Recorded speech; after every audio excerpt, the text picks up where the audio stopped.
And we're back on college football tradition, 2 weeks away from the college football season. We could smell it, we could taste it. It's right there. And we're here tonight to talk to you about Big 12 football. Last year, champion Texas Tech ran rapid through the conference. Their only loss was to Arizona State. And then they ended up, still making the college football playoff, beat BYU twice to do so. Ran into a brick wall in Oregon. The offense just couldn't get anything going against a tougher defense than what they faced in the Big 12. But we're really excited to talk about this conference. A lot of quarterbacks are still here, and a couple good ones really transferred in. Jacob, Lucas, what's your guys' outlook on the Big 12 heading into this year? What can we expect, I guess, from the Monster Energy sponsored league? Man, I feel like there's a lot of just intrigue going into this season for this conference. There's a lot of new guys in this conference, a lot of transfers coming in, a lot of transfers going out of this conference. A lot of the teams that you think of when you think Big 12 are going to be back. You think about Texas Tech, you think about your Holy War teams, BYU and Utah, but a lot of under the radar teams too. So I'm excited to talk more about them. Yeah, I mean, this conference is always pretty exciting, especially looking back years ago when Texas and Oklahoma were there, it was always like shootouts. You'd have teams scoring like 60 points or more.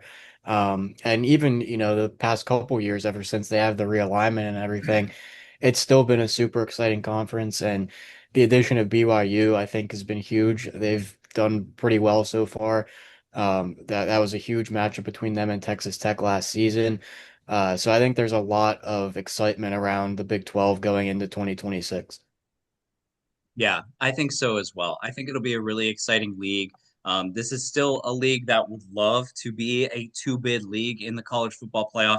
I look at last year and we were looking at an 11-1 BYU who was ranked, what were they, number 12 in the college football playoff rankings going into championship weekend. So they bet that's on the outside looking in, considering conference champions were behind them.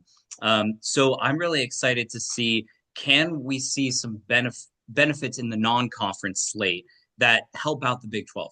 Obviously, TCU North Carolina, the only week zero game that this league has, is going to be a really big showcase for them. It was last year, but then it ended up being nothing because UNC did not get off the ground after that. So what can this league do? Like games like Colorado at Georgia Tech, Houston at hosting Oregon State. They were able to sneak away with a win last year. Can they do that again? There's not many opportunities compared to maybe the ACC. I think when we're evaluating the Big 12 and the ACC, there's just so much more crossover with the ACC being able to play some of those big time games. I wish the Big 12 had some more of those, but prove it when you can. So that's what I'm going to be kind of looking for this year is how can this league do in the non-con to really prop themselves up to be ranked and maybe have a couple teams make the college football playoff. Do we think this could be a two-bid league this year? Man, I think it could. But like I said, I think there's going to be some surprises in this. I think Texas Tech, we'll talk more about them later on in the episode, but I think before Brendan Sorsby was out of the picture, I think they were for sure for me. Now I'm not so sure. We kind of talked about how before the episode they lost some players, especially on that defense. You think of a David Bailey who went number 2 in the draft. Think of Romello Height who really were just strongholds on that defensive line. So I think they're still a contender, but I'm not a for sure thing on Texas Tech. For me, I'll talk more about BYU later, but I think that could be one of those bids for the Big 12. But then really looking across the league, I mean, it's kind of open season.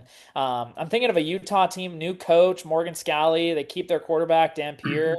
Um, I mean that could be a bid for him, but yeah, I mean I think if we get two teams that are in that 11 and 1, 10 and 2, that sort of range towards the end of the season, the strength of schedule is going to be the really telling thing I think in the Big 12 because when you look across the league, I mean it's really just they're playing teams within their conference, and then the non-con is pretty easy across the board. You're not seeing a lot of SEC teams.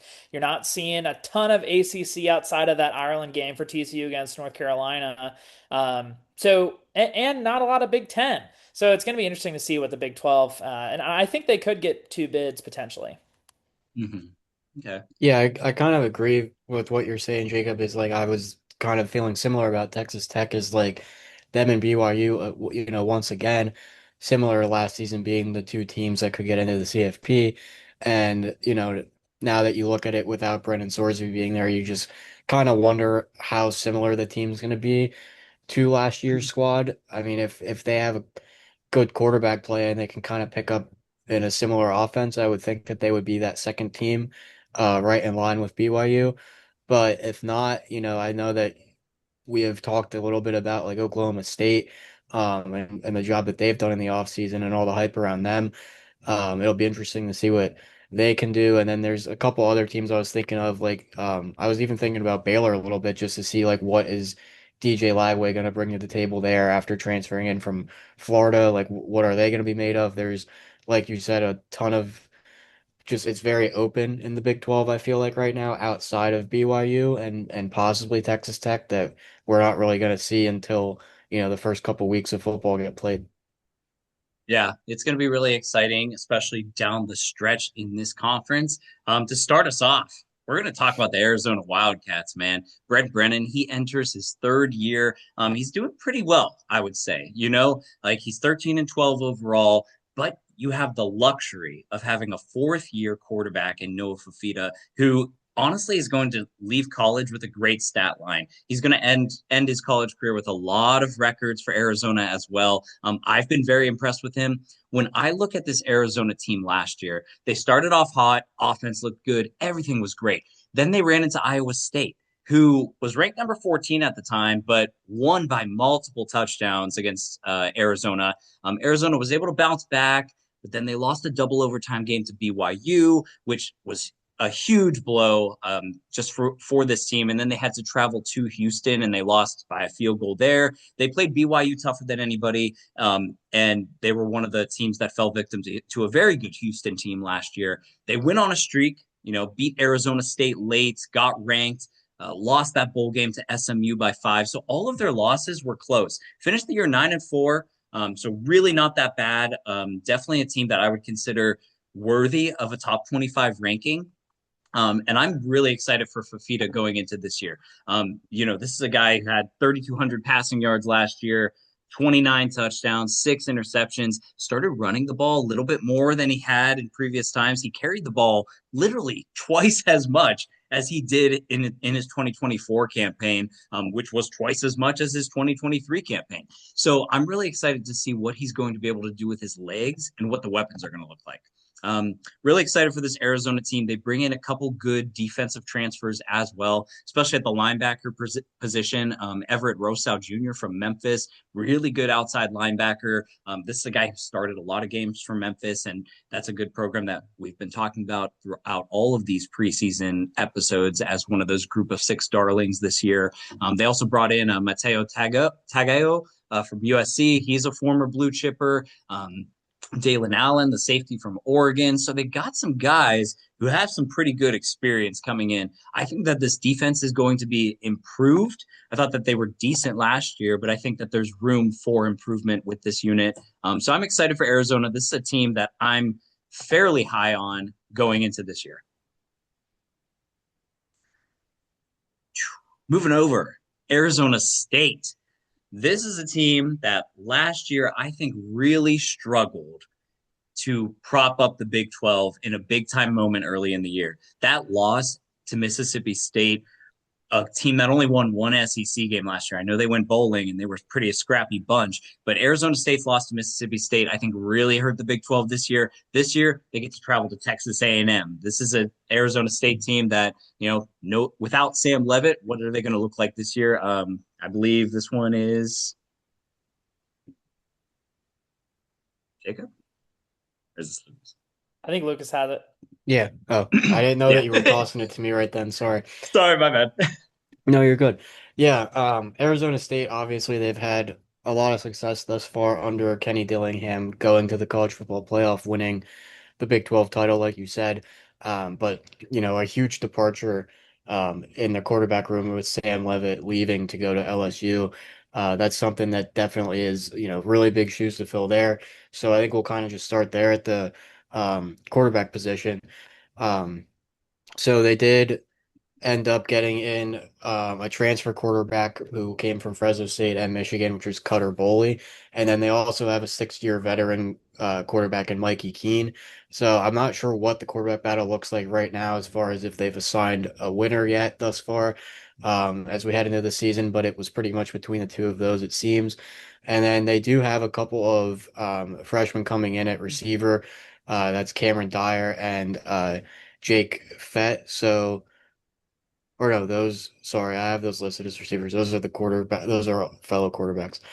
Um, as far as receivers go, they did bring in transfers, which is Omarion Miller and Reed Harris. So they have pretty much reloaded those skill positions on the offense, which is definitely something that they were pretty much fully made of was like the offense that year that they went to the college football playoff with Cam Scotabo, and then they had Jordan Tyson at receiver in this past year as well. So, I mean, I would hope that this year with their schedule wise that they can compete once again, in the Big 12 where it is pretty wide open. And like we said, it's kind of like BYU is the front runner.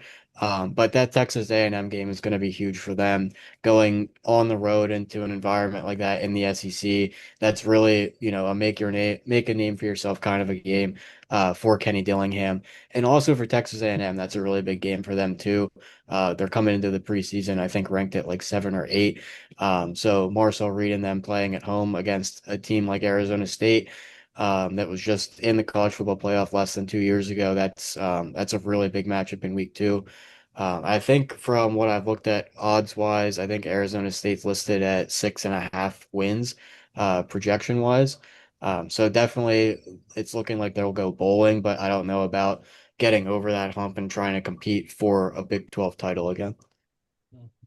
Yeah, I'll be kind of curious if they could get back there because 2 years ago was kind of a miracle. They weren't very high in the Big 12 odds when they went on that run with Levitt and Scadaboo.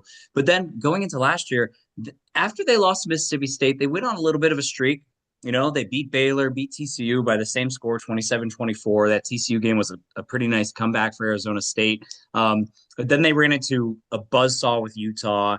Houston won them in a close game. They did beat Texas Tech, which, that was a crazy 3-game stretch. 3 weeks at Utah, Texas Tech, Houston. And to come away with a win against Texas Tech, I think was the one people were least expecting. Sam Levitt obviously was in and out of injury. I'm very curious what they're going to look like, replacing him. But overall, this is still Kenny Dillingham, a playoff caliber coach and someone who is very liked in the locker room. So I'm very excited for them this upcoming year. Anything else on Arizona State? I'm curious about Cutter Boley at quarterback. I know he was at No. Kentucky previously. I'm curious if Dillingham can turn some of his potential around because I think he has a lot of potential. But just watching that Kentucky team last year is just kind of a drudge. So hopefully, with a Marion Miller, like you said, Lucas, that's one of those wide receivers that I really like. Going back to Nebraska again, he was once committed to Nebraska and then went to Deion Sanders in Colorado, and I really liked him. I thought he had a lot of speed, a lot of great just down the field potential. So hopefully they can unlock some of that this year. Mm-hmm. Absolutely. Hopefully they can. Going over to the Baylor Bears down in Waco, Texas. This is a team that opens up with Auburn. It's a neutral site game. Where's that one at? Is that Atlanta? I think that's Either way, then they get Prairie View, A&M, and Louisiana Tech. So if you walk out of that 2-1, I think Dave Aranda's job is no longer as hot. It's been hot and cold, right? Like he was on the hot seat, then he had a good season with Baylor with Sawyer Robinson. Then last year happened, and the expectations really fell short. Not that they were expected to win the league, but I think the standard at Baylor is to win 8, 9, 10 games. I'm looking at the schedule. It's tough. I mean, you see it right in front of you. To have that stretch at the end at BYU, Texas Tech, at Houston, those are the top 3 teams in the Big 12 as far as title odds go. So you play them all in a row to close the year. So you better get your wins early because I think that stretch could be pretty rough for them. But the stretch of TCU at Kansas, at UCF, and then Iowa State, all manageable. I would say manageable. So looking at this Baylor team, they bring in new defensive coordinator. That's Joe Klanderman from Kansas State. He brought in a couple guys with him. So he brought in a linebacker, Ryan Davis, Daniel Cobb's a good nickel player as well. A lot of newcomers though. A lot of newcomers on this defense. So we're going to have to see if Hosea Wheeler from Indiana, Jamal Weiss Jr. from Marshall, are these guys going to be exactly what they need to compete in this league? I think it's nice that they're going to get some layups early after that Auburn game. And even for Auburn, that's kind of a game that, they're going to have a lot of newcomers too. We obviously know that they have a new coach, they have a new quarterback. Byron Brown comes over from USF.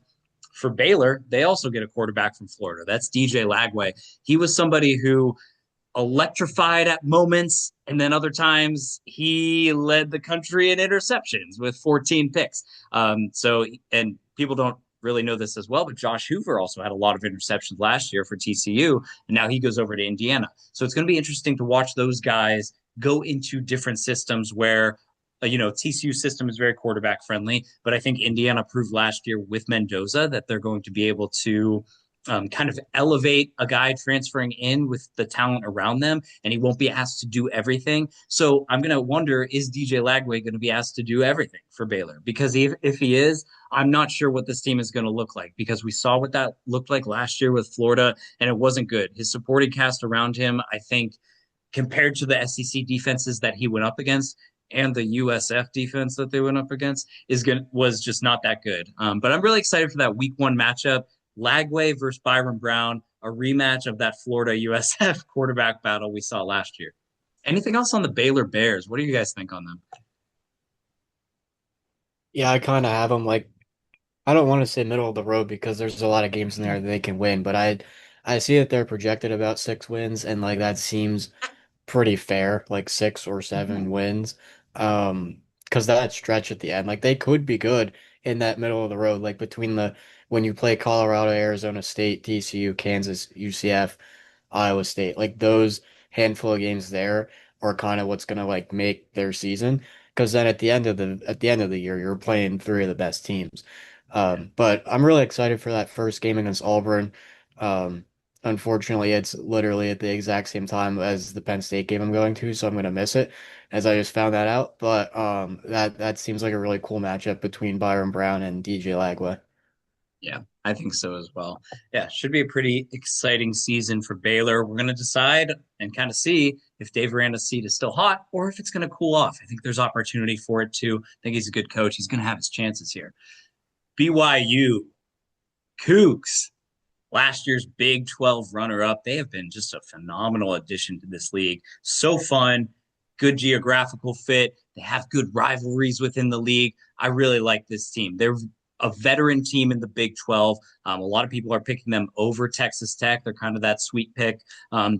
Schedule's fairly simple. Like to start, Utah Tech, Arizona at Colorado State. They should sweep those games. They do get a Notre Dame home game, probably the biggest game in Provo history in the middle of the year there, sandwiched between Iowa State and at UCF. So I'm looking at that and I'm like, okay, if you could get that, that's huge for this Big 12 season. That's one of the biggest games on Notre Dame's schedule, but definitely the biggest non-conference game on the Big 12 schedule. What is your guys' outlook, Jacob, on BYU? Yeah, I feel like that BYU Notre Dame game has got to be game day in the middle of the season. Because I hope so. I think at that point BYU is 6-0 and they're going in playing in Provo or against Notre Dame. Like it's I feel like that it's just going to be an electric atmosphere. So fingers crossed that happens. I think it will. I'm really high on BYU, like you were saying, Brian. This is one of those teams. Kalani Sitake, he's in his 10th year. Got a lot of, I guess, draw from different schools in the coaching carousel this past season. Even your team, Penn State, Lucas, was interested in Kalani Sitake. But he stays with BYU. He is a Utah guy and BYU guy for sure. He's 8-4-45 overall, has a really good record there. And it's kind of a funny stat. So over the past 5 years or so, 2020 to 2021, they're 21-4, right? Then they go to 22 to 23, just absolutely abysmal 13 and 12, and then you're 2024 to 25, it's 23 and 4 again. So it's interesting how it's kind of a seesaw of you never really know what BYU is going to look like from year to year. It's kind of those 2 year stretches of okay, they're really good, they're not as good. I'm I'm thinking that that really good is going to continue, especially with Bear Bachmeier coming in this year. He was third in total QBR for Big 12 quarterbacks. If we're thinking about who is coming in for this next season. Brendan Sorsby was above him. Obviously, he's not going to be at Tech anymore. Devin Dampier is the only one above Bear Bachmeier in terms of total QBR. So that's a really good thing for BYU as you're going into next year. Obviously, Bachmeier is a sophomore, had a really great freshman year. Then you've got LJ Martin coming back. I think when you're thinking about quarterbacks and running back duos, I think this has got to be one of the best ones in the country. You got a 1,300-yard rusher in LJ Martin behind a really solid offensive line. You got four veteran linemen coming back, including your all-conference setter, Bruce Mitchell. So that is really promising as well. The only tough thing that I see for BYU is the playmakers. You lose a lot of really great playmakers from these past several seasons. You've got juniors JoJo Phillips, Kyler Casper coming in from Oregon, and then you got Walker Lyons as a tight end from USC, but a lot of question marks there. Those are a lot of guys that don't have a ton of production over the years. So it's going to be interesting to see what they can do. And then obviously on the defensive side of the ball, you lose your defensive coordinator, Jay Hill, one of the best defensive coordinators in the country. Constantly up for the award for the best assistant, it seemed like year in and year out. He goes to Michigan, joins Kyle Whittingham. Now you bring in Kelly Papinga, a former BYU linebacker. Interested to see what he can do. You've got a lot of returners coming back from this past season. Got a few cornerback coming back. Got a good pass rush. And I feel like for me, BYU is one of those teams that consistently has a really good pass rush and linebacker core on that second level. So if they can continue the defense that Jay Hill had this year, on top of having Bachmeier at quarterback who can run the ball, is just a tough guy when it comes to red zone situations. Just punch the ball in, get close touchdowns, and then LJ Martin running the ball. The big question mark for BYU is going to be the skill positions with the wide receivers. But I'm really high on this team. I think they're just almost a lock, I feel like, for that Big 12 championship. Mhm. I think that they're almost a lock too. I mean, in the conference schedule, to avoid Texas Tech is huge. That game at Utah is really going to tell the story. I mean, Utah's new too, though. So I think looking at this BYU squad, the tough spots are Arizona, at Utah. I even throw in at TCU too. Like, yeah, should be at that one. Any other thoughts on BYU? And I hope they make the postseason. I really do. They've been so close, 23 It's and the 4. year. It's their year, 23 and 4 the last 2 years. Just really great job by Kalani Sitake. We're going to hope that the Cougars can make a statement out of conference this year. Cincinnati, the Bearcats, new look Bearcats, that is.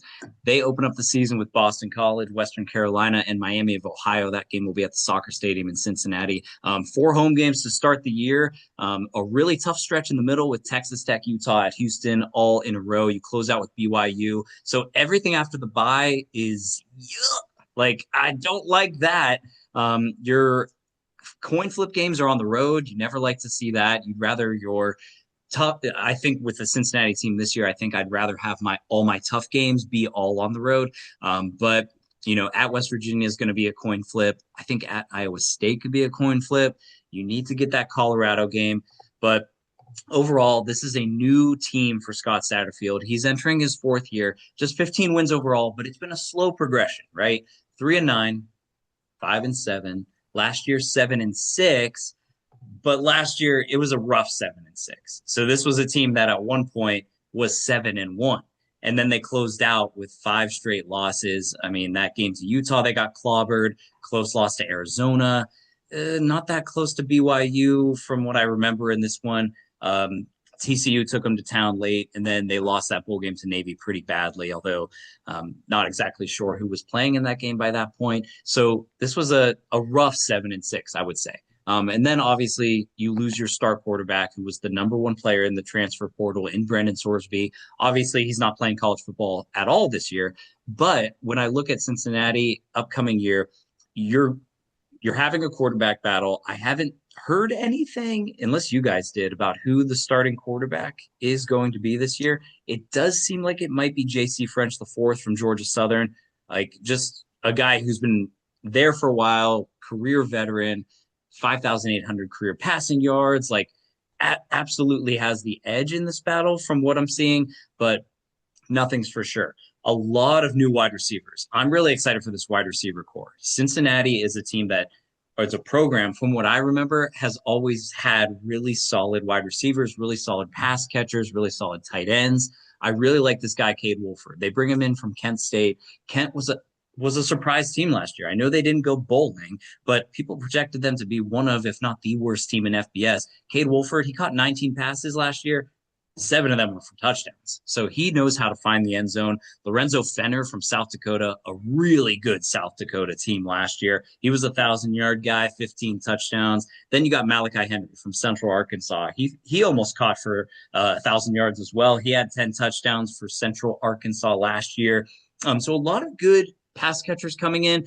Defense completely new. A lot of mid-major guys, some guys who were on like all conference teams like last year, which is pretty good. Like always got to root for that, but completely new defense, new coordinators. We already talked new quarterbacks. So a lot of, transitions.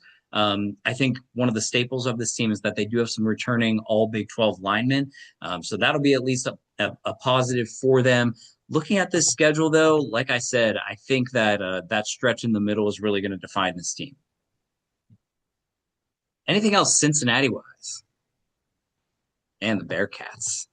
Going to be a new look this year. Colorado. It's the next team that we're going to talk about. Whew, what's going on in Boulder, Lucas? Well, there's been a lot of speculation on how much longer Coach Prime's going to be with the Buffalo squad. A lot of people are kind of writing him off that he's going to be done after this year because, you never know how bad it could turn out. But I don't know. I think this so there this is kind of interesting to me personally. Their win total is 4.5 this year, and after I've read about the transfers they have coming in, this is actually like one of the first times in the past couple years that I actually think they could actually like do something since Travis Hunter and Shadur Sanders have been there. Um, they bring in DeAndre Moore at receiver, which was a pretty big playmaking receiver at Texas for the Longhorns. And now I think Julian Lewis pretty much has the reins at quarterback, it seems. So I believe last season there was a lot of controversy at the quarterback position of who was going to be taking snaps there. It was kind of like a couple quarterbacks in and out throughout the season. It seems that he's pretty much promoted to the starter at this point. So to bring in a couple of weapons for him from the SEC level is huge. And that's not really all Coach Prime did from the SEC level. They also have offensive tackle coming in from Georgia, Bo Hughley. I mentioned DeAndre Moore from Texas, who was one of the primary targets for Arch Manning there. And then they also have a linebacker coming in from Texas as well. So they're definitely beefing up on both the offensive line and on that defensive unit as well. It'll be very interesting to see what Julian Lewis can do now that it's like he fully has the reins. We'll see because it could like we know it could either go very well or it could go very poorly. And that's going to probably tell the story for that team is how the offense performs and how the quarterback play is. They open up the season facing Georgia Tech. I believe that one is in Georgia Tech if it's not a neutral site game in Atlanta. So that's going to be one right off the bat that you kind of can see what this team is made of. Because after that, they have Weber State and then they go to Northwestern to play in that new stadium in Northwestern. So it doesn't really get much easier from there because they then face DJ Lagway and then they have Texas Tech and Utah. So it's going to be a really tough schedule this year for Colorado.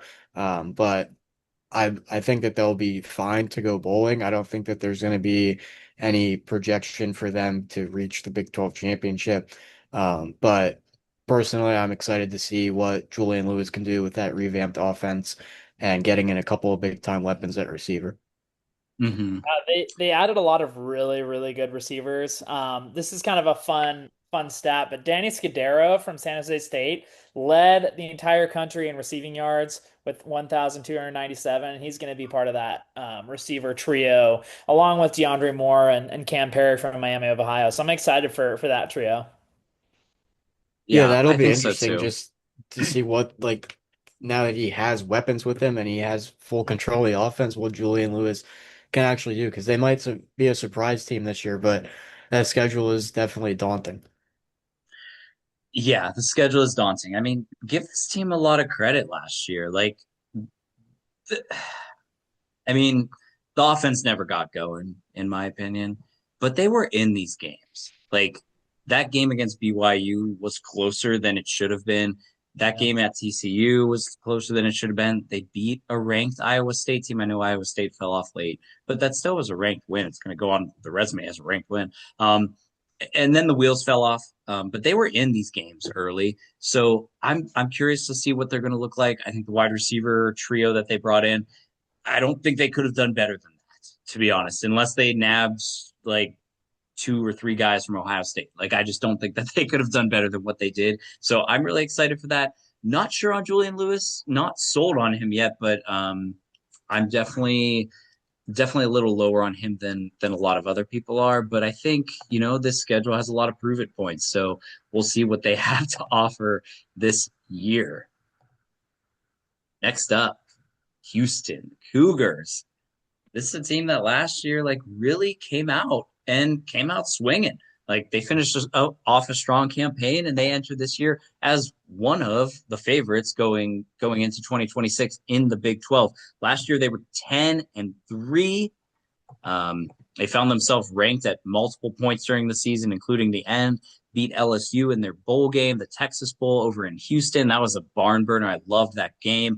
And they pulled off a couple close wins. They weren't able to compete with Texas Tech. It would have been nice to get that West Virginia win, but and of course that TCU win. But overall, offense looked good, man. Like, I think I was really surprised with this team. But it's Connor Wegman, man. He's one of the better quarterbacks in this league, and I'm really excited to see what Houston could do this year. Lucas, what you got? Yeah, Connor Wegman is back yet again. He threw for over 3,000 yards last year, so this offense definitely looks like it should pretty much pick up in stride from where they left off. Previously, they have Mekhi Hughes in their running back who comes from Oregon, and previously with Tulane. And then they still have their star receiver in Amir Thomas, and they get a transfer in from Oregon State in Trent Walker. So this offense under Willie Fritz should still look like it was pretty high power like it was before, especially with Wegman being a veteran like he is, and he gets in a couple of veteran players as well. Mekhi Hughes is a junior, and then Trent Walker, he's a senior from Oregon State. So the offense definitely should be just as high powered as we've seen. It'll be the defense that can kind of tell whether they get back to that 10 win mark again, or if they have more potential than that as well, because you can't just rely on the offense in that sense. But coming off of a 10-win campaign for Willie Fritz, I think there's plenty for them to build upon. And their schedule doesn't look like it's too intense compared to some of the other ones we've been looking at. They do play Texas Tech. It's early on in the season, though. So either way that goes, if they do lose that game, there's plenty of time to bounce back from that. Some of the other road games they have are at Kansas State, at Colorado, and West Virginia. So that's nothing that's too tough for that team if they can play up to that potential that they have. And then you get a home game, which is favorable against Oklahoma State, and you get a home game as well against Baylor. So they do travel to Texas Tech and Utah, which obviously those are two tough games. But Houston seems to be asserting themselves as one of those teams that are, higher up in the ranks in the Big 12. So if they really want to show that that's what they're made of, they have two huge opportunities to do it this year against Texas Tech and against Utah. Mhm. Yeah, I'm looking at the schedule, and outside of at Texas Tech and at Utah, everything's pretty manageable. I think they'll be favored in every other game on the schedule. Not a single one. I love the game at Georgia Southern. Willie Fritz going back to his roots. I'm pretty sure he'll be honored at the beginning of that game, so that's pretty exciting. But everything else, I think they'll be favored. The only one maybe not is at Kansas State. maybe. And depending what Oklahoma State looks like, you never know late in the middle of the season if everything works out for them with the transfer portal. I like this Houston team. I think that they absolutely could make a run at the conference. It's nice to avoid BYU. It's nice to avoid BYU in a year like this.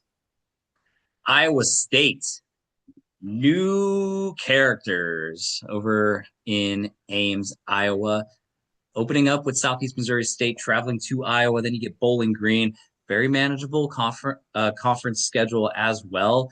You do avoid Texas Tech, which is, of course, is what we're going to be talking about. You get Utah at home. Whole new look for this team. Jacob, what are we thinking? Yeah, let's go. Iowa State. Jimmy Rogers, new head coach coming in from Washington State. Didn't have a great time at Washington State. Was 6-6.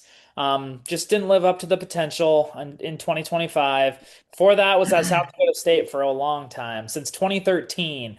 He was linebackers coach, was an assistant head coach, defensive coordinator. Actually won an FCS championship in 2023 as a coordinator. Then took over as head coach. Won coach of the year in the FCS ranks. So Jimmy Rogers is a decent coach. He hasn't really proven it at the Power Four level yet, but this is his chance at Iowa State. Obviously, Jimmy Rogers is no Matt Campbell. Matt Campbell was a 10-year head coach at Iowa State, had 72 wins. You consistently saw Iowa State in the top 25 year after year. It was just one of those teams, and one of my favorite teams to watch is that Brock Purdy team with Breece Hall at running back, and even Xavier Hutchinson at wide receiver. A lot of really great players on the Iowa State team. But we'll see if Jimmy Rogers can bring them back to what they once were. 55 transfers left Iowa State. A lot of them went to Penn State. So they really had to kind of restock from what they had. But I'm really high on this quarterback that they're bringing in. It's Jalen Raynor from Arkansas State.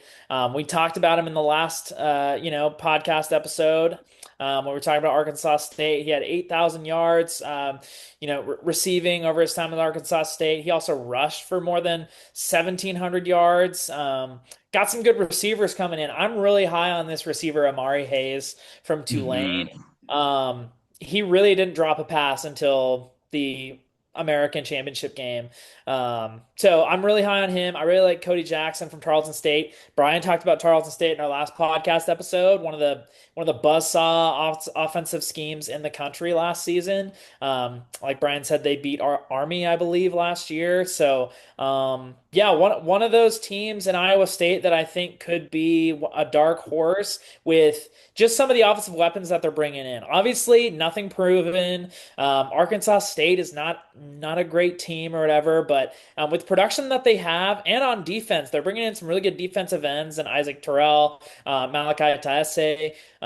You got some group of six guys coming in from Jacksonville State and Bowling Green as well that could make some noise. Even linebackers as well. Caden Crawford from South Dakota. So I think there's some pieces here. I don't know that they're going to be one of those teams that's going to shock the world and be a contender for a conference championship. But I think they're going to make a bowl game. I think looking at their schedule, they're going to play at Iowa. I think that's going to be tough going to Iowa within your first two games. But outside of that, you're playing a Utah team. That's a new head coach there. You never know. That'll be a tough game at BYU, at Arizona. We'll talk more about Oklahoma State here in a little bit. So some of these teams on this schedule are going to be tough, but I think some of these could be some toss-ups as the year goes on and as the Big 12 kind of starts ironing itself out. But I think this Iowa State team has got some pieces, and it'll be interesting to see what Jimmy Rogers can do in his first year. Mm-hmm. Yeah, for sure. I mean, losing Matt Campbell, who he's a legend in Ames, isn't he? The all-time winningest coach there Yep, now. yep. Yeah, I think so. I say it all the time, and I'm going to say it again because we're talking about Iowa State. I think it's the toughest place to win in the Power Four, because you're in a state where your biggest rival is in a bigger conference, so they're receiving more revenue, especially in today's era. And they've had a historic coach and a historic run as well. So you have to play them every year. And then Big 12 wise, like you've been in the Big 12 since the early 1900s. they've never won an outright conference title. Dang. 1911 and 1912 are Iowa State's only two, it was the Big Six back then, conference titles, and they shared both of those. I believe one of them was with Nebraska, Jacob. Man, that's CFB Yeah. tradition right there. Yeah. I mean, it's such, it's, I don't know how you never win a conference title when you're in a league that has six, seven, eight teams in it for most of its history. Yeah. Like, that's bad. Like, I'm sorry, that's bad. Like, I think that this is a very, very tough place to win. Um, but it's a place it's a darling to people who love college football. I love the venue. I think the town's amazing. So I'm really hoping that they can, find some more success, under their new head coach. Moving on over Kansas. They lose quarterback Jalen Daniels, no longer there. This is a team that I fell in love with last season, and then they just disappointed me and ripped my heart out week after week, especially down the stretch. Um, really, just the offense couldn't get going late, and that really stifled them for a while. Lucas, what do we got on the Jayhawks? Yeah, Jalen Daniels was there for like a century, it seemed, and he's Yeah. finally into the NFL, which it looks like he was playing pretty good for the Buccaneers the other night in preseason, so that's good to see. Yeah, Lance Leopold, I mean, he's done a pretty good job so far with Texas. This year, I kind of thought that they would have a little bit better odds. They're only projected like 5.5 wins, it looks like. So, they went 5-7 last year. Hopefully, can get to bowling this year. The offense is pretty interesting. They have a quarterback battle that's still pretty open, it seems, unless you guys have seen anything different. It looks like Cole Ballard would be the option here, though. He's a redshirt junior at QB. And then they bring in Dylan Edwards, who we were just talking about, Colorado. He was a great running back for them. He also was over at Kansas State for a bit, so he should bring in some pretty high power at the running back position. And they didn't really stop there. They also have Yassine Willis from Syracuse and Jalen Dupree from Colorado State. So that running back room kind of gets fully reshaped there, trying to build a little bit of culture at the running back position here in Kansas, it seems. And then receiver wise, they also dip into the transfer portal at that position as well, bringing in Nate McMillan from Buffalo and Najee Cox from Middle Tennessee State. So offense wise, it looks like they'll be pretty solid. It would just be, I don't know like what the quarterback position is going to look like because when they had Jalen Daniels, they also had Jason Bean. They both were pretty good dual threat quarterbacks, both in their tenures with Kansas. So we'll see what that looks like. But on the defensive side of the ball, they have coordinator DK McDonald who brings in a few starters from last season. So they have pretty good turnover on the defensive side of the ball. Um, they have Trey Lathan, a good linebacker that was there previously. And then the secondary is pretty much anchored by corners Jalen Todd and Austin Alexander. This Kansas team, I think they should be good. Like Brian, I kind of feel the same as you. It seems to, for some reason, be a team that I'm always kind of like rooting for some reason. Even though I have like absolutely no tie to them at all. But the beginning of the season is very interesting for them. They open up with an FCS opponent, but then it's immediately jumping right into that rivalry game against Missouri.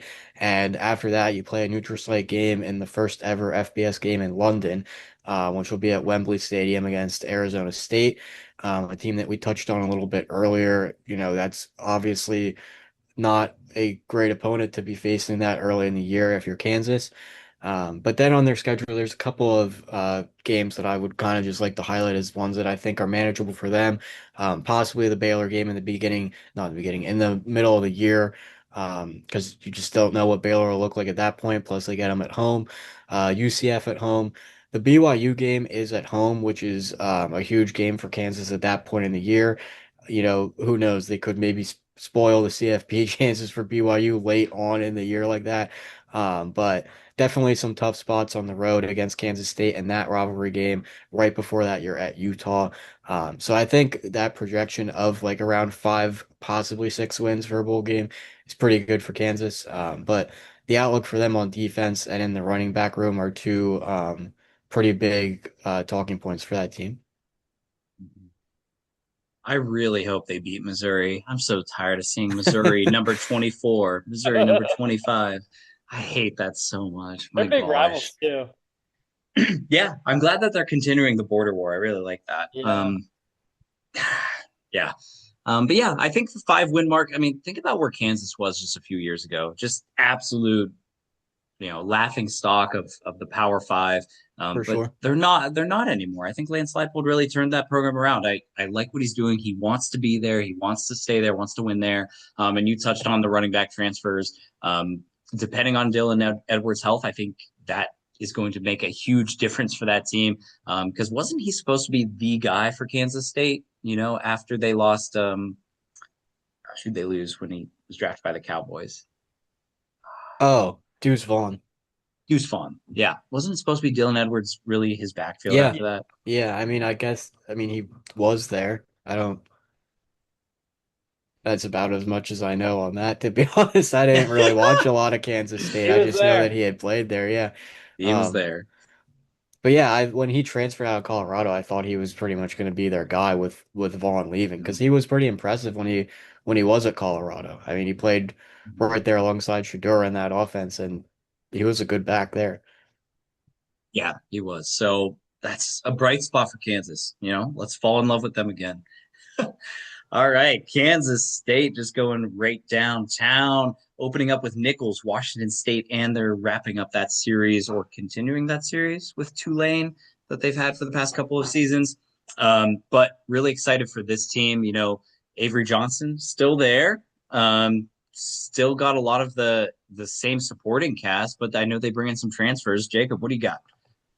Yeah, so K-State, one of those teams that was a disappointment this past season. I thought they were going to be better than they were. A couple years ago, they played TCU in that 2022 championship game. That was when TCU was, I believe, undefeated at that point, and lost. And people were like, I don't know if TCU can get to the playoff based on this loss to Kansas State. Kansas State won that conference championship, but since then, kind of up and down.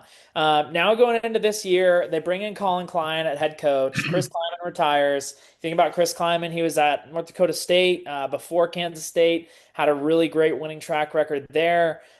Before Chris Kleiman, it was Bill Snyder for years. And before that, I mean, Kansas State was kind of a bottom feeder in this Big 12 conference. But since then, they're a consistent team.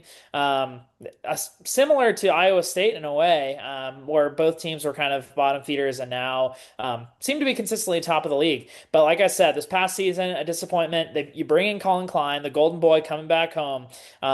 He has always really been at Kansas State. You look back at 2012 was one of those years that I vividly remember when Kansas State was number one in the country at one point, lost to Oregon in the bowl game.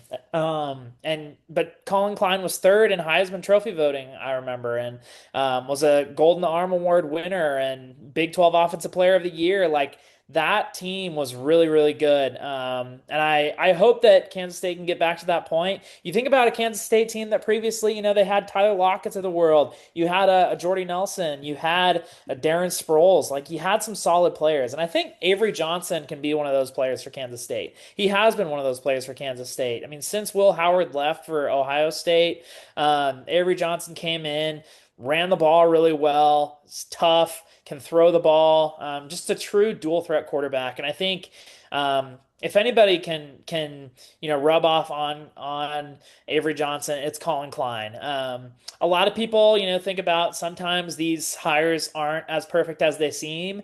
I.e. Scott Frost in Nebraska. You think about some of these guys that coach their alma maters, like it's just sometimes it doesn't work out. But I have a feeling that this hire is going to work out, especially with Avery Johnson coming back. I am curious about their offensive line. I think, they have one left tackle coming back, and John Pastor. He was an all conference last year, but they brought in a lot of transfers along the line. And when you think of Kansas State, what is their identity? It's running the ball, it's hard nosed. a sound defense. They're not going to make a ton of really good big plays, but they're going to make plays when it counts. They're going to make those late game interceptions. They're going to make those fumbles, and get some of those turnovers. And I mean, they're going to throw the ball around a little bit too. Like it's kind of a little bit of everything, but that identity truly is, I feel like in previous years, a quarterback that can run a little bit, maybe throw in a little option. You got that I formation going. Just a tough, hard-nosed team. And I think that's what you're going to get this year with some running backs coming back. Joe Jackson, you got Rodney Fields from Oklahoma State. A few wide receivers coming in, Jerron Tibbs, you got tight end Garrett Oakley. Some of these players that kind of under the radar, but I feel like that's just Kansas State. And Kansas State has always been development. It's never been like you get all these five-star players and that's how you get good. Over the years, Kansas State has just developed these really, really great players. One transfer that I really like coming out on the defensive side of the ball is Wendell Gregory. He had 15 tackles for loss, 4 sacks in his first year at Oklahoma State on a really bad Oklahoma State team. So coming into Kansas State, I think this could be a really good player for them on defense. Also, Elijah Hill on that defensive line from Kennesaw State as well. So I'm pretty high on this Kansas State team. I think they'll be pretty good this year. Looking at their schedule, like Bryan talked about, you got Tulane, you got with WSU and Cincinnati at the beginning of the year. I think the latter half of the season is going to be really tough for Kansas State, especially on the road, at Colorado, at TCU, Arizona, at Iowa State. But again, some of those games are toss-ups as well. Oklahoma State, even, you don't really know what they're going to be doing. And that kind of takes me into Oklahoma State. I'll kind of touch base on them. I think this team is going to be one of the dark horses in college football this year. You bring in Eric Morris in his first year. Obviously, they went really far this past season. They were top 25. I think they were number 22, 21 at one point. They were in college football playoff contention before losing to Tulane in that conference championship game. Yeah, Um, that was a play-in game. that truly was a playing game. I was hoping the Mean Green would make it, but Tulane is fun too. But I do think that this Oklahoma State team can make waves. I think you bring in a Drew Messamaker, 4,300 yards this past season. Over the year, I mean this guy can throw the ball around. One of the top passers in the country this past season. You're bringing in also a 1,400-yard rusher in Caleb Hawkins, who also comes from North Texas. 1,200-yard receiver in Wyatt Young. Like those three guys were at the top of the country in all those categories across the season. And I think that'll continue to Oklahoma State. I don't really see them having a dip as they're going into a new conference. They had some tough competition last season at North Texas. So I think this is going to be a seamless transition. You've also got a lot of other really good wide receivers coming in. You got some good offensive tackles, linemen. A guy I kind of like right now, Trey Page the third, a running back from Tarleton State, had upwards of 7 yards per carry this past season. Chris Barnes from Wake Forest, a Wake Forest team that was kind of under the radar. He had over 14 yards a catch. Israel Polk from Akron, like some really good wide receivers on top of Wyatt Young. Like I think this offense is going to be scary in the Big 12. When you think about the Big 12, you think about that air raid, going back to Texas Tech with Mike Leach. Like I think you're going to get back to that. Even Dana Holgerson at Houston, like you're going to get back to that air raid with this offense. And you've got a good running back in Hawkins, like I've talked about. I think the question is going to be on that defense. Even at North Texas last year, that defense was a bit shaky. Even against some of those teams, I mean, they could outscore anybody. But I think the Big 12, even though it is high flying, high scoring, then you're going to have to have a pretty good solid defense to win games. You're not going to be able to outscore everybody because all these offenses can put up points. So I'm curious to see what this defense can do. They're bringing in some solid transfers, some pretty solid players from that Mean Green team that started last season. So I'm pretty high on this Oklahoma State team. Looking at their schedule, they start out at Tulsa. Oregon is going to be tough, but that Oregon game is at home, so that is going to be really fun. And then I Do you remember think that game last year? That game last year was Like absolutely 63 to brutal. 7 or something, 63 to 3. awful. It's one of the Yeah, worst blowouts of the year for sure. yeah, but I think it'll be a little bit closer this year. I think Oregon will end up winning it anyways. But 63 to at, 10. at Houston, At Kansas State, Texas Tech, I think those are going to be their losses. But I think the rest of the season, I think they can win. So this is a dark horse in the Big 12, and I mean, if they can pull out some of those other games that are a little bit more iffy, possibly a dark horse CFP contender, possibly the Indiana of this year. Who knows? Hmm. Yeah, absolutely. I mean, in a conference that has a lot of coaches who have been around for a little bit, or at least around the same amount of tenure, it'd be interesting to see what Eric Morris could do. I mean, you touched on it a ton, like that UNT offense last year had them in every game. Like they were phenomenal. So really would have loved to see them make the college football playoff, but they do have an NFL caliber quarterback heading over to Stillwater, which should be really fun. Brian, you gotta clip Jacob saying that they're gonna be the Indiana in this year in case it does happen, so we can have that saved. Yeah, Yeah, we got to. honestly, I'll say it on this episode right now. I think Oklahoma State could be the Indiana of this year. Notice I said could. I didn't say would. I said could. And I think, I mean, honestly, like this team is scary and eerily similar to that Indiana team. Some of those transfers that they brought in, Fernando Mendoza, even though he was a little bit more under the radar than Mestamaker was, like, could be a similar thing. Now, do you think Huh. that this could be like the kind of year where it's them setting it up for the following season, kind of like Indiana when they went to the playoff to play Notre Dame, and then the following Yeah. year they went undefeated? I don't know about that because Kurt O'Rourke? I think Curtis he was Rourke. a solid. Curtis work. Yeah, I think he was a solid quarterback, but Drew Mestamaker to me is so much better than like what he was coming in to Indiana, and he had a Yeah. really great year. Obviously, they lost to Notre Dame in the playoff, but like I think these players from North Texas are just a higher caliber than what Indiana had coming in. So that's what makes me kind of, I think, really high on their potential. Huh. Yeah. I think this like it can't get worse. Like that game against Oregon can't get worse than it did last year. And you can't really go much down than 1-11. So and you won't. Like you Yeah. have wins on that slate. And I think that North Texas would have won some of these games last year. So I look at that, I kind of look at it like I think of would I take last year's Iowa State team to win 10 games on Penn State's schedule this year. And Lucas may not like this, but like I wouldn't. Like I wouldn't. I wouldn't take Iowa State, even though Penn State has the easiest Big Ten schedule by far. They avoid everybody. Like I still wouldn't take Iowa State to win 10 games on that schedule. I think they could be underwhelming this year, and Oklahoma State could fall into that bucket too. Yeah. Um, This could is be the eight and Big four. 12 show, not the Big 10 show. All right, sorry.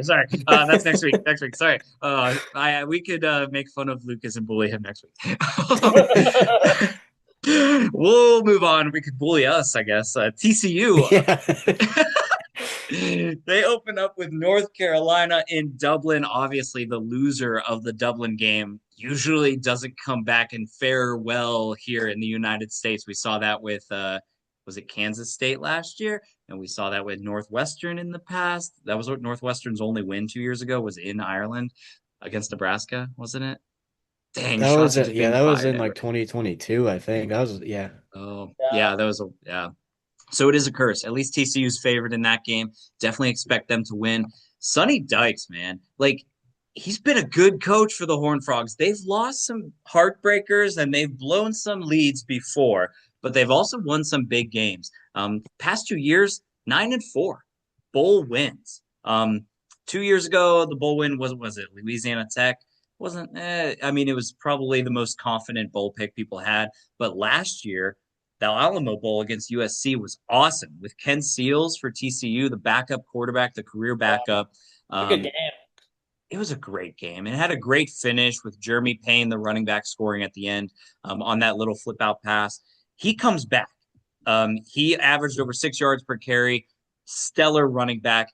Just needed some extra help, maybe offensive line wise. It felt like everybody was pushing TCU back, and that obviously led to the Frogs having to pass the ball a lot. Josh Hoover was always dropping back to pass. I mean, he's a good quarterback. I think he'll do well for Indiana. But TCU's offense was not clean. Like even with the star-studded receivers that I thought they had last year, I think that the offense just, they turned the ball over a lot, with interceptions. The offensive line didn't mesh super well. So what do? They bring in UConn's offensive coordinator, Gordon Sammies. This was one of the early coordinator to coordinator move ups that we saw in the FBS last year. They were a flawless offense. UConn was. Who was their quarterback last year? Oh my gosh. Faniano. Vignano, yeah, Vignano. He was having like a perfect season, had no interceptions until he threw a few late, I think like two or three, but he was phenomenal, and they were clean. Like UConn offense was clean. So I think that Sonny Dykes was looking for that. So what does he do? He brings in a Harvard quarterback, Jaden Craig. This is a guy who definitely didn't turn the ball over too much over 2 seasons at Harvard, just 10 interceptions and 48 flipping touchdowns and over 5,000 yards. One of the best quarterbacks in the FCS. We got to see Harvard last year in an FCS playoff game because the Ivy League started to allow their teams to make the FCS playoffs. So Harvard and sadly Yale, who had an amazing comeback against my Youngstown State Penguins in the playoffs, they came back from down. They were down 42-14, and they won that game. Or 35-14 or something like that. It was crazy. It was disgusting. But anyway, it was nice to see Harvard in the playoffs last year, to see a little bit of Jaden Craig. He has a big arm. Like, this is a guy that absolutely could come in and be great right off the bat. Sonny Dykes has had good quarterbacks. He hasn't had trouble turning them into, guys who could really pass the ball well and pass for a lot of yards. Mentioned Jeremy Payne, good guy in the backfield. And then you have Jordan Dwyer. He's a guy who transferred over from Idaho and then last year had a really good season for TCU. Ed Small, like a really good slot guy. He was always finding open pockets behind the linebackers and kind of in front of the safeties. Really like him. He's also a good return man. So offensively, a lot of good weapons. I'm happy with these weapons. I'm going to have to see what these group of 6 guys coming in on the offensive line look like. Especially Jahan Buchanan, like from FIU. He was an all-conference USA guy.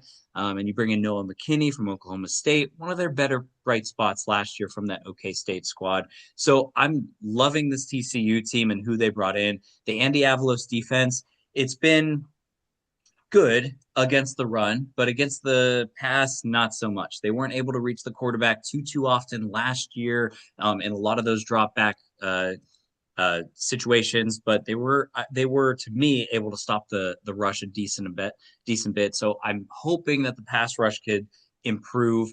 But looking at this schedule, going over to that, a nice little stretch after you get back from Ireland because you get to bye Grambling, Arkansas State at UCF. You want to revenge that UCF game. I think was that 2 years ago now that UCF came back and beat TCU, or was that just last year? I don't remember which one that was. But then you get to host BYU, one of your toughest games on your schedule. You get to host at home, so I like that game. I like that it's going to be in the Texas heat. BYU coming over from Utah, so advantage you guys in that one. You still will be underdogs in that game, but after the bye, everything's pretty manageable. Baylor, WVU, Kansas, Arizona, K-State.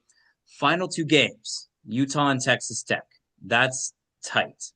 Even just your November at Arizona and Kansas State, like we talk about them in the upper middle of this league, but Utah and then at Texas Tech on Thanksgiving, that'll be your bread and butter game. That's a huge game.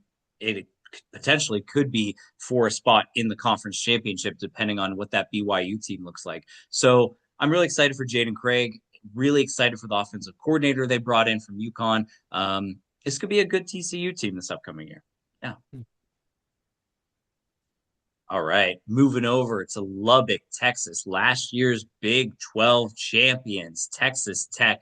The Raiders spent absolutely bonkers in the portal, and they are paying their players well. This is a team that last year, like I talked about it early on in the episode, didn't compete very well against Oregon. That really wasn't much of a game down there in Miami. Also hated that Oregon had to travel all the way there for that playoff game. They had to travel all the way around the country for that kind of stuff.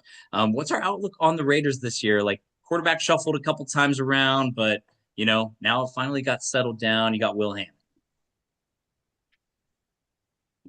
You know, go Lucas. You got it, Jacob. I'll follow up. Okay. I think Texas Tech is one of those teams for me that I'm not as high on now that they don't have Sorsby at quarterback. Like, I mean, they have Will Hammond, like we've talked about. They got a Kirk Francis, Tulsa transfer, um, redshirt freshman Lloyd Jones the third, got a freshman Stephen Cannon. Like they got some bodies, but not a lot of production. I feel like Francis is the only one that has some pretty solid production over 12 games, 3,000 yards, 18 touchdowns. Like decent. I think Hammond is more of that dual threat, kind of Baron Morton type guy, and did fill in well against Utah last September for them in that game. Didn't play super well against Arizona State, so I think just the quarterback situation is one of the things that's really going to hold Texas Tech back this year. Um, but I mean, I think Mac Leftwich can do well with what he's got. I think they've got some good skill position players coming back. Cameron Dickey, Jacoby Williams, close to 2,000 yards combined. You got a Quentin Joyner coming in. Was at USC previously. Louisville guard Jordan Church, some good offensive linemen coming in. A top 5-star freshman tackle coming in as well. So the line should be pretty decent. Um, some more wideouts coming in as well. I think just Joey McGuire is a really good recruiter. Knows the Yeah. players that work in his system. Really good developer. Even though that they have the NIL funds that they do, a lot of teams aren't able to develop the way that Texas Tech has. You can pay for really good players. If they don't fit your scheme, if they don't fit the way that your defense plays, that your offense plays, and they can mesh into what you do, it just doesn't work. That's what we saw with David Bailey. We saw it with Jacob Rodriguez last year. You saw it with Romello Height on the defensive end side of things too. I mean, David Bailey and Romello Height had tons of sacks for them. Jacob Rodriguez was, I think, fourth or fifth in Heisman voting. Like, that defense was just tough. I think for me, another thing that's going to hold Texas Tech back is the defensive side of the ball, losing the players that they did to the draft.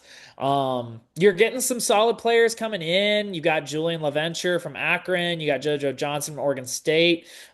They both combined have over 20 tackles for loss. I think you're just really going to miss the sack production overall. You got some linebackers coming in, Austin Romaine, Corey Platt, from Kansas State and Houston, respectively. But none of these players to me jump out to me as this is Jacob Rodriguez, this is David Bailey, this is Romello Height. They could surprise me like some of those players did. Romello Height played well at Georgia Tech before coming to Texas Tech. But I mean, yeah, this Texas Tech team for me is another one that's just kind of like you're like, yeah, it's Texas Tech. They played great last year. They were a playoff team. Like, just seems like a shoe-in for the conference championship. But I'm not so sure now with the quarterback situation be what it is. Yeah, Mm, I think I agree with you about the quarterback position. I mean, I think that with Cameron Dickey coming back, you get both your running backs back that were as good as they were.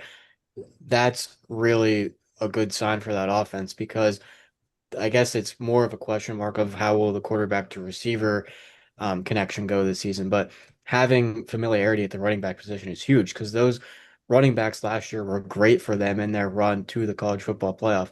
Um, you mentioned a lot of really good players that they have coming in on the defensive side of the ball to fill some of the holes from the production of Jacob Rodriguez and David Bailey. I think the secondary looks really good, which I don't believe that you had mentioned that yet, Jacob. They do have a lot of guys that are coming back in the secondary, which would be Bryce Pollock and Amir Boyd, and then safety Brennan Jordan. So this is a secondary that kind of is returning a lot of guys that they had from last season. So if the defense can be as good as it was last year, even without guys like David Bailey and Romello Height, they could be at that spot that we think that they might be at, where they are the best or second best team in the conference with BYU, which would be amazing to see Texas Tech to just kind of replenish and get right back to where they were last season.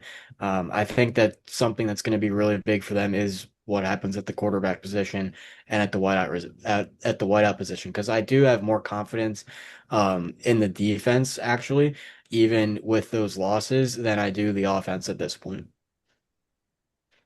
yeah. I'm curious to see how Texas Tech replaces leadership because you're talking about, Jacob Rodriguez no longer, obviously in the NFL, but he was the captain of that defense. He was the best defensive player, one of the best defensive players in the country. Like, I think one of the most known defensive players in the country. I think he won the Heisman fan vote.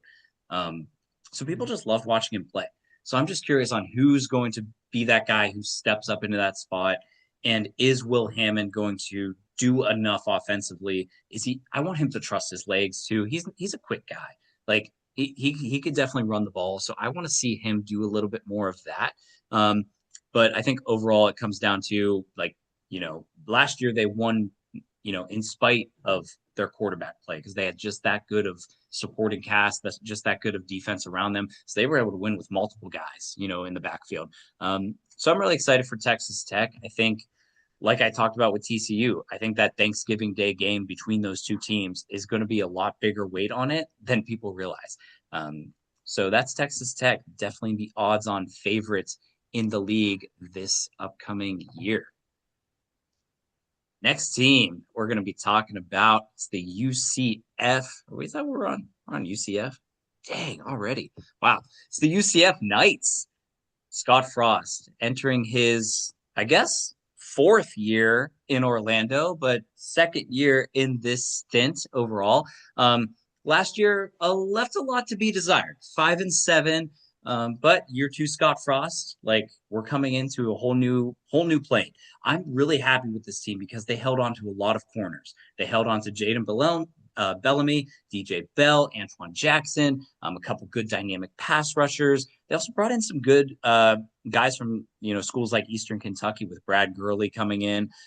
We're gonna have to see what they look like as far as a defensive unit, but they held on to some of those key pieces, which I think is really important.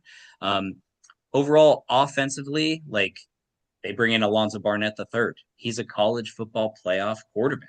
I thought he played well last year for James Madison in that playoff loss to Oregon. He had fight in him. Like he had, just like was able to run the ball, was able to do that in the Sun Belt, has over 70 career touchdowns, over 5,000 yards passing. He's one of, if not I'm not going to say the most, one of the most proven quarterbacks in the Big 12 heading into this year.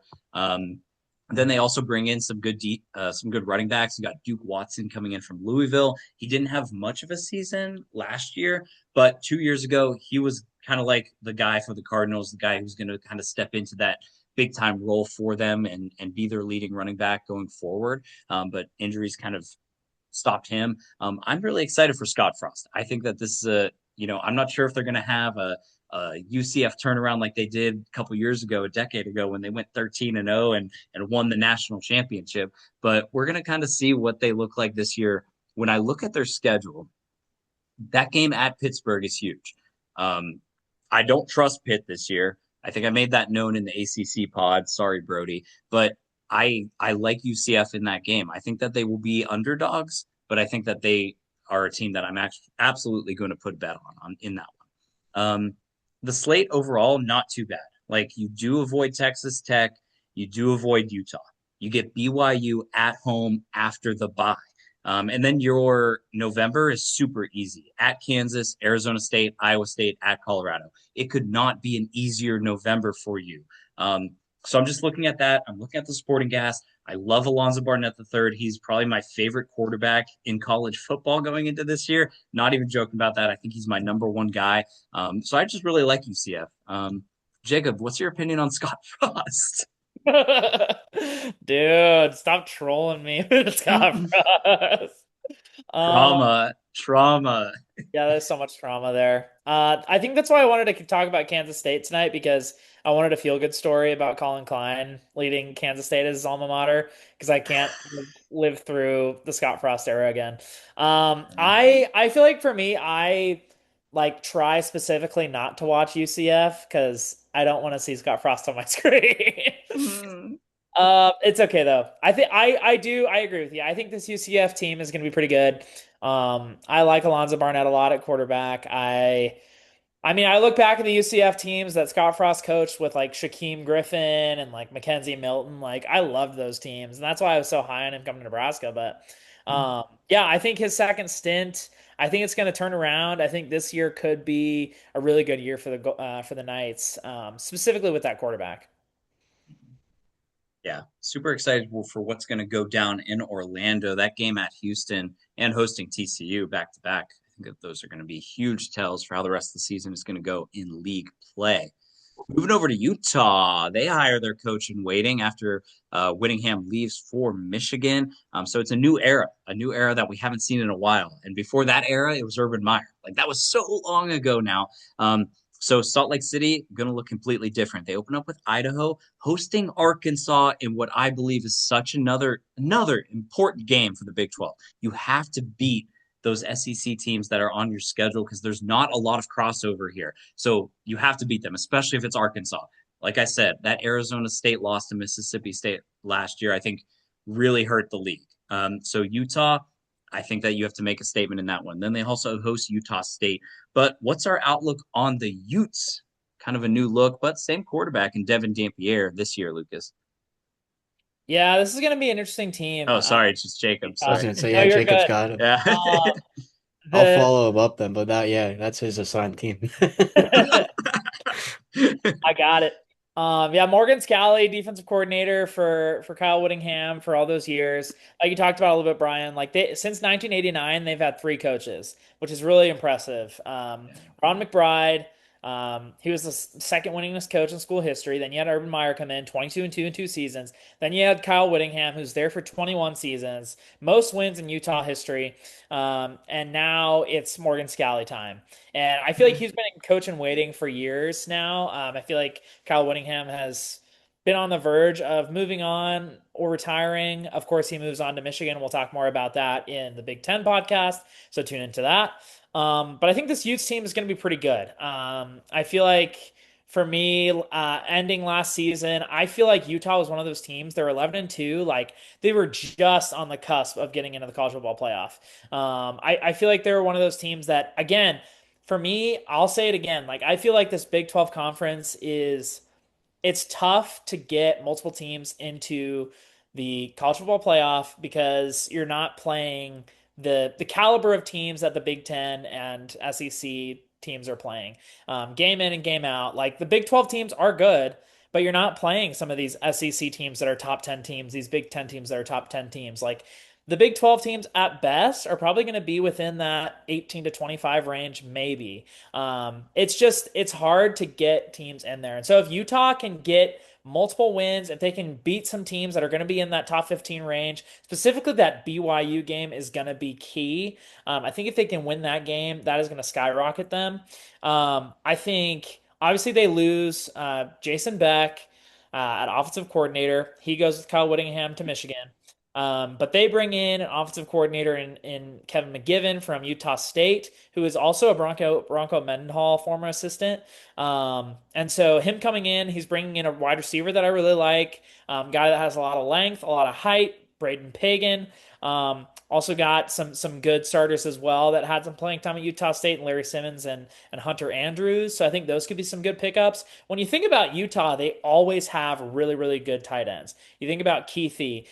You think about some of these play like and then again, you've got Dampier at quarterback. You've got Wayshawn Parker coming back, 900 plus yard rusher. I think that's another. I think that those Holy War teams that have the quarterback and running back duos are going to be really, really big contenders. And I think if they can get some wide receivers that have some good potential coming into that fray, and then getting the defense going again as well. Obviously, Scally is his background is defense. He was the former defensive coordinator.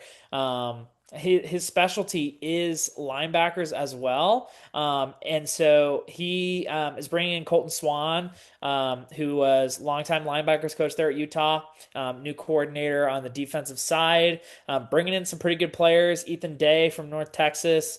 You've got James Chenault from South Florida. Some pretty good linebackers. Trey Reynolds, safety, Nate Ritchie. So they're restocking a little bit on the defensive side, but again, like I think when you think of Utah, you think of tight ends, you think of cornerbacks. If they can restock those positions, I mean, you think about Jalen Johnson who went to the NFL's playing for the Chicago Bears. Like they consistently churn those out. So if they can get their defensive secondary going, if they can get some tight ends going, and then consistently have Devin Dampier running the ball and throwing the ball the way that he has, I think this is another team that's going to be contending for a CFP spot. Yeah, I I honestly think agree they with that, Jacob. I think that this is a squad that kind of has it all laid out in front of them schedule wise. Um, like you said, dodging Texas Tech and hosting BYU, that's huge to be able to get that BYU game at home. Because I think in the first half of the season, if you get that win over an SEC squad in Arkansas, those couple of games at Iowa State and then a bye week before you play Kansas and Colorado, that's huge. It looks like the front half of their schedule is really manageable. And they do have actually a lot of guys returning on defense, which I believe you mentioned. They bring back two linebackers in Jonathan Hall and Jackson Benny. So the defense looks like it should be pretty good. And if you have it's a defensive coordinator that moves up to head coach, there should be a pretty good identity there, stamped for this team early on the defensive side of the ball. And if Dan Pierre can bring any fireworks to the table like he had last season, I'm pretty high on Utah, to be honest with you guys. I'm I gonna think say this everybody right has a really good now. team. I Yeah, think Kevin Dampier is a dark horse Heisman contender. I'm gonna say that right now. I think it's highly possible. Yeah, I I like definitely it. do. Yeah. I mean, last year, this team, they should have been talked about more in the playoff race than they were. They got beat by 24 by Texas Tech. Um, and that kind of derailed like their playoff hopes. And then they had a close loss to BYU, but that was it. They slaughtered everybody else for the most part. Offensively, looked great. Dampier looked great. Um, Defense was phenomenal outside of that one weird game against Kansas State towards the end. Um, but they beat Nebraska in their bowl game. Like, and that wasn't a bad Nebraska team, that Las Vegas Bowl last year. So, man, nobody was really talking about them last year. Towards the end of the season, they finished, they were ranked number 13, I think, going into like the final week of the college football playoff rankings, but they had like no shot of getting in because of the group of six teams behind them. People were still talking about Texas. Like, I think Vanderbilt received a little bit more weight in people's eyes, although I think Utah finished ranked ahead of them. So just a lot of, weird situations, but they lost to the two best teams in the league, and that was it. And one of those games was very close and on the road. So overall, I really like this team too. I like that pick, Jacob. That's a good pick. West Virginia, the Mountaineers. Lucas, this is your neck of the woods. Yeah. Yeah, Well, kind of. not really. I mean, kind of. Country roads, take us home, Lucas. Take us Closer to me, home. yeah. All right, yeah. So West Virginia, they got Rich Rodriguez coming in again. I mean, he's had two different tenures with the Mountaineers, going 64 and 34 overall. So this year, I think for West Virginia, it's going to be all about what can they show on the offensive side of the ball. Um, they had pretty good um, quarterback play last year, but they did start like four different quarterbacks at one point in the season. They only had the one freshman and Scotty Fox Jr., but he showed a lot of potential. They also have Oklahoma transfer coming in, Michael Hawkins Jr., if you guys remember him. So that was a pretty big transfer for them to get in. So as far as the offense goes, it's going to be, I think, about which one of those quarterbacks really truly takes form, because I don't think they can continuously go and roll out different quarterbacks in different games like they were a season ago. They have a couple of pretty good guys on the offensive line coming in from Jacksonville State, which would be Amir Grayson and Cam Griffin. So hopefully the offensive line can hold up for either one of those quarterbacks that gets in. Then they bring in on the defensive side of the ball, um, 20, they have only two guys returning out of 21 defenders that they had on the defensive side of the ball last year. So it's almost a complete overhaul on defense. That's probably a big part in why their win total this year is only looking to be about 5.5 wins. But when you see Rich Rodriguez coaching, you're hoping that they can get a little bit more than 5.5 wins and get to bowl season. So they open up the season on September 5th against Coastal Carolina. It's a pretty huge game in my eyes. I think you have a team coming in like that from the Sun Belt who has a pretty good pedigree down in the group of six. To host them is huge. They have a neutral site game against Virginia. That's another game that's really big, kind of a little bit of a rival there going into that one. And then you get another home game where you host Oklahoma State, which Jacob's very high on them. So that first stretch is huge, I think, for West Virginia. Neutral site game against a rival. You have a quality Sun Belt opponent coming into town, and you're hosting a team in Oklahoma State that has a lot of buzz around them. If they can start at least even 3-1 in that stretch, I mean, that's unbelievable for them to start at that point. And then looking ahead on their schedule, they do go to Iowa State and they do go to Texas Tech and Utah. That's kind of it, I think, as far as like the really like overly daunting games for them because you get Arizona at home, you get Cincinnati at home. Those are two other teams that we kind of think are somewhat middle of the pack in the Big 12. And then same thing with Kansas. You get them at home later in the year. So the schedule's kind of favorable for West Virginia in the sense that they can get to bowl season. Um, but obviously, you're going to end up playing those couple of games against Tech, Utah, and Houston, which are going to be tough. I definitely see them getting um, two bowl season though at that 6 win mark. I think that they'll hit that over on the 5.5 projection. Hmm. I don't One player, know. Lucas, that I I wanted to don't know. touch on real quick. Cam Cook, running back coming in from Jacksonville State. He led the country, or close to leading the country, I believe, 1,659 yards rushing, close to 1,700. I think was third in the country and 295 carries, 16 touchdowns. That was sixth in the country. So if they can get him going on the rushing side of things, I think that offense could be humming.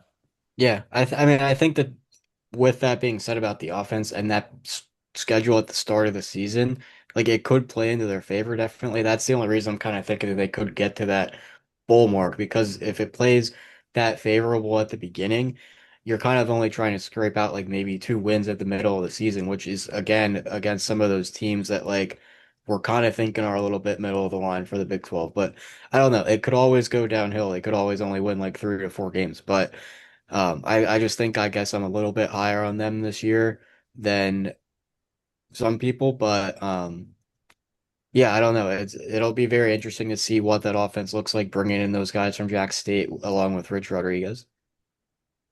Yeah, I'm not sure if I'm bowling on West Virginia yet. Like the losses seem very clear to me. Utah, Houston, Texas Tech. I think TCU's a loss. I do think Arizona's a loss. Yeah. I think one of Virginia or Oklahoma State's a loss. So I just listed off six that I'm like pretty positive on those. Like I think it'd be disappointing if they didn't go bowling, but Right. yeah, like Cam Cook, it needs to work out. But the offense was bad last year. Like in pretty much every meaningful game, pretty much they just laid an egg. I mean, so offense got to be better. If they're even slightly better, I think they go bowling. You're right. Like the schedule, though, like there are so many of those games that are winnable, though, outside of those. Yeah. So it should be exciting to watch the Mountaineers this year. Looking at all these coaches in the Big 12 as we look through it, I mean, only one is coming into a new system, basically, and that's Eric Morris at Oklahoma State. But he's bringing all the guys he's had from his previous system. Like Kansas, like Colin Klein's been, or Kansas State, Colin Klein's been there before. UCF, Scott Frost is on his second stint. Rich Rod's on his second stint at WVU. All the other coaches have been retained. So this is the most experienced Power Four league as far as coaches go. And they were last year. They were a very experienced league as far as like their coaching pedigree and who was around, and a lot of good cast of characters that I really liked. And they still have the same thing this year, with a lot of guys coming back on that slate. Who do we have as our Big 12 championship? Who do we think is going to meet in Arlington? Ooh, this I is could tough. start with it. I Yeah, think it's Yeah. going to be. I think it's BYU taking down Arizona. yeah, Fafita, All baby. right. Yeah. I mean, Arizona, I like their schedule and they avoid BYU. I think that BYU over Arizona. Hmm. Mm, man. Um, I I want to think see Utah get in there so bad, but I just don't know where Texas Tech drops a game if we're assuming BYU's in. Hmm. at A lot of OK State. assumptions. Yeah. Or Arizona, to TCU at the end of the year. yeah. Hmm. I Houston think at the beginning. everybody's just I think everybody's just going to be after Texas Tech this year. That's what. Like after everything from this offseason, I think everybody's just going to want them. Like everybody's going Yeah. to want to take their shot at them. That's my opinion on it. Yeah. And all those regional games at the end of the year, OK State, Baylor, TCU, little Now this shaky. goes off record as well, correct? Yeah, Just conference record. just conference. I mean, okay, I'm just gonna say, I think it's gonna be a Holy War reunion in the conference championship. I think it's gonna be I Boo. was literally about to do the same thing. Yeah. Okay, if okay, that's what I have for my rankings. But if I can be different, Lucas, if you want to take that, I think a surprise pick, Utah Houston. Yeah, that would be cool. Ooh, I mean, I could see it, but at the same time, so what? So if that for that to happen, who's BYU gonna lose to outside of Notre Dame? which doesn't matter. I could see them Yeah, something. I could see them if they lose to Notre Dame, which they probably will. I think I could see them losing at UCF even the next game because that, I mean, they could be down in the dumps after the Notre Dame game and then going to Florida playing Alonzo Barnett, like that could be tough. And then I think at Utah, I think they're going to drop that game too. So I think that's three losses there. Yeah, but two for conference wise. And then you think Utah runs the table, and then against Houston, they Yeah. But split with. if Oklahoma State is the Indiana of this year, like they could be in it too. You know what? I'm this going to is say it. Nobody so could be exciting, the actually. Indiana of this year. Nobody could be the Indiana of this year. There's no Indiana. Like There's that's no Indiana. Okay, unless Tulane wins the national championship. There's no Indiana. Like it who has could to be be a like comparable team? Who could be a comparable team to like if Oklahoma State went further? Like they're not going to be a national championship team, but like Wait, Brian, so you're saying nobody can beat Indiana because nobody was like that bad beforehand that then turned it nobody was around? that bad. Yeah, Northwestern, like but that's not gonna happen this year. it, mm, yeah. If Northwestern won it next year, they would be the Indiana of that season. yeah, because Indiana it took 2 years, so it's like Yeah. It would have to be we'll see. but then Tulane and JMU both lost their coaches. So I that's the teams that I'm thinking of. Like I'm thinking of like that realm. Yeah. Ugh. Hey, Chip Kelly and Neuheisel, they're gonna take that offense to new heights with Aiden Childs. And With eventually with Aiden, Ryan Day's offenses son. to new heights with Aiden Yeah, Childs. yeah. Um, Officially, a lot of sentences have still yet to be said in the American lexicon. um, I'm gonna be honest, we really should watch the Big 12 closely this year because there are so many different ways that this could go now that Jacob just said that about Houston and Utah. I mean, there's a ton of games in each of these schedules between the like if we take just that grouping of teams, BYU, Texas Tech, Utah, Houston, and we'll throw in Oklahoma State just because. I mean, that is going to be really exciting. Just I to don't see know. who Yeah, knocks who out. I don't know who I could. Who would I be shocked to see? I wouldn't be shocked to see. Maybe I'd be shocked to see Cincinnati. Definitely Colorado, Iowa State, Definitely Colorado. Kansas. Oh, Kansas, yeah. West I'd be Virginia, shocked. West Virginia. I wouldn't be Baylor. shocked to see UCF. I'd be shocked about Baylor. Baylor. I think Hmm, Houston yeah. versus Oklahoma State would be a really awesome championship to get into the CFP. That would be cool. Dude, Oh, TCU, that's sick. honestly, Jaden Craig, like, that's another really good. I mean, I don't know. Yeah. A lot of these teams are pretty solid. I Yeah. really like your pick, Jacob, though, with Utah versus Houston. That's a good one.